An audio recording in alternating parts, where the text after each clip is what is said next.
Francine made a coat out of rat fur and even planned to shoot a horde of rats into a crowd. Roger just tied her up on the spot. Rats! Protect your queen! Take the form of Eiffel Tower!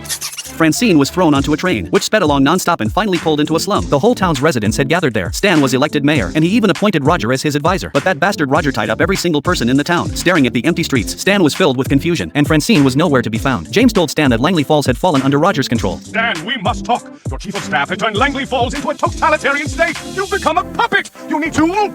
That's preposterous. I'm not a puppet. Stan went to confront Roger, only to see Francine all alone on the surveillance screen. Roger had even fed half the townspeople to the sharks, and the reason he did all this was simply to attract fashion brands to open stores in Langley Falls. The best way to draw in brand openings, he thought, was to improve the infrastructure. So Roger helped Stan run for mayor and even built a high-speed rail line. In the end, Stan was thrown in prison too. Francine still had that rat fur coat on her. How about a little summertime fun?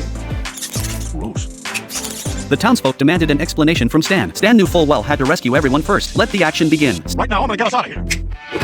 Action sequence, baby!